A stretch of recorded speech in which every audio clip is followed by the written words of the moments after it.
Hello, I'm back after fucking 2 weeks, and you can see the bags under my eyes, which are really, really pretty. So, I was thinking of making a video on what to pack, but I guess some of you are already here, and I know, like, by being on campus, I know some people also are wondering about the offer letter, and I often see on Georgian page that they ask if they receive their offer letter or not. So I was thinking of putting like good content and trying to help. So I hope the audio is good too. A friend gave me this super cool new thing. He's going to kill me because I still use the my webcam instead of the camera that he gave me, and I know the quality of is not that good, but I'm very tired. It's almost 11, but I wanted to put content out there, and I was like, I need to do it now. So let's dive into it right now. So the first thing is do not let go. I know it takes a lot of time.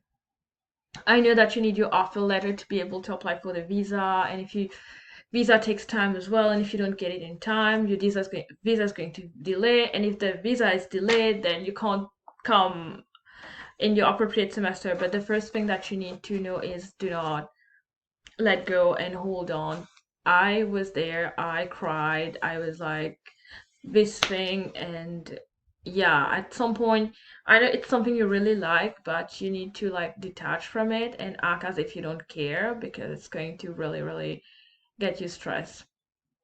So, and I know every time I was having a setback as well, I would do a lot of research on Canada and Georgia and where I want to go. And this is why, like, I want to make some videos about Georgian because when I was looking for answers, I didn't have it, and I want to help you. And thank you for people who subscribe and who are friends with me on Instagram. Like, yeah. So next thing is, yeah, I will jump to the visa. So normally they ask you, I know for India it's different. You have a GCA or something like that.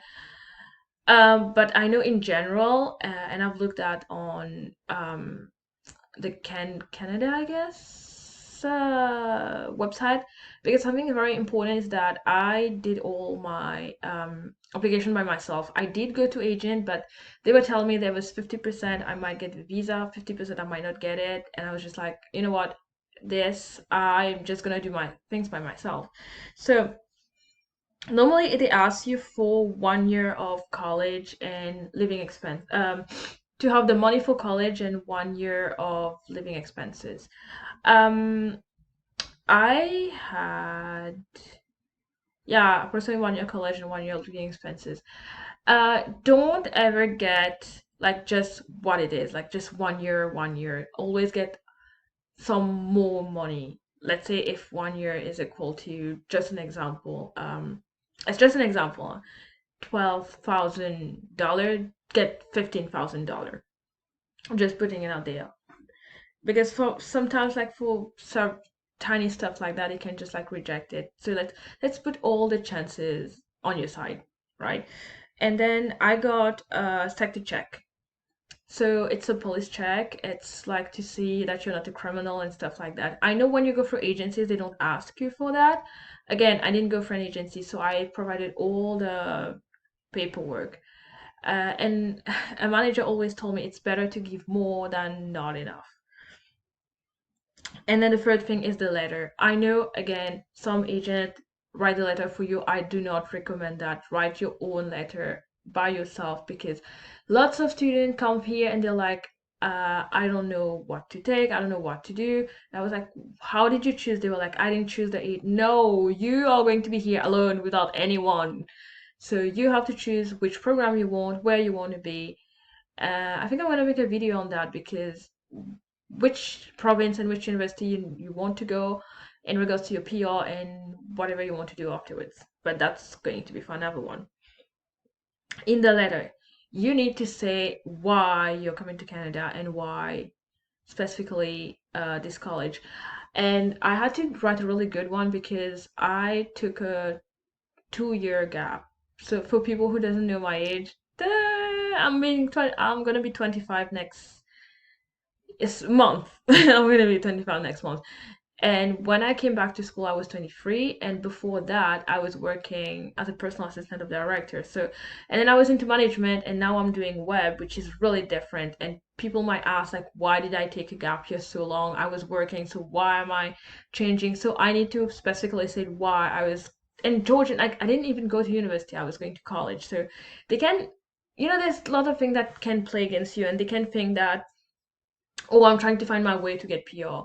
So I had to say why, and I was choosing that specifically, how it's going to help me later on. And also in the letter, say, I know everyone is looking for PR. I am looking to get my PR too. But when you write your letter, you need to state that you're going to go back to your country. The reason is that you're coming. Yes, Canada wants to have people. Yes, they look for immigrant, but you are on a study permit, and so many people um, they don't come just to study. They come on a study permit and then they work and then they get deported. So in your letter, write like, okay, I'm going to go back after my study and it's going to help my country in XYZ way because you're applying for a study permit. Don't forget about that. Then some people do need it, some people don't need it. It's a medical certificate, so you need to get that done. Um, yeah, as I said, some people don't need it. There's an English test as well. I guess that everyone knows about that. When it comes to Georgian, though, if English is your native language or official language, like me, in my country, English is the official language, I do not need that. But that's just Georgian. I don't need that. I did it, but I don't need that. For some people who has English as their primary language, so they need to do that. They don't need to do that. For the rest, um, you have to do it. And then, oh yeah, so very important. So I know sometimes you guys send your application and you're waiting for an offer letter and all these things, and sometimes you have the offer letter, there's other things you are looking for. What I would advise you is to email the registrar. No one, don't come on campus. I have people come on and they have like 3 hours drive and they came on campus. Don't come on campus because no one is on campus. Everyone is working remotely from home. The only people who are on campus are the one who has labs such as carpentry, jewelry, massage therapist, stuff like that. Except from that, everyone is actually working remotely. So the people you need to email is the registrar. They deal with admission, the late fees, payment. If ever you're dropping, you're coming late, it's the registrar that you need to. So I would advise to send it an email, wait for at least 1 week. If they don't, then call and leave a message because it's reduced staff, it's online, and they're glitch. Like, I'm not going to lie to you, it's a little bit longer. The process takes a little bit longer, but they are there and they're going to get back to you. Like, that's for sure. And if you don't know the email of a registrar, I'm going to put that in the description box below. You can just copy paste and send your email and be like, hey, where's my offer letter? Am I accepted? My late fees if I drop, and all these kinds of stuff. Cool. Then I'll try to wrap up. Mm, yeah, that's basically it. I tried to make it really short, even though it's 8 minutes, but I hope you had all the information you need. I know there's lots of information. I might not have address, lots of questions I might not have address. So if you have them, please comment down below. Message me on Instagram like you did all the time. I'll try to address all your questions. I know there's a lot in terms of application and all these kinds of stuff. If they need, especially if they need to take a diploma, an advanced diploma, and all these things. Any specific question, just put it there. If I have lots of them which are similar, I'm going to do a video in regards to that. And for now, take care.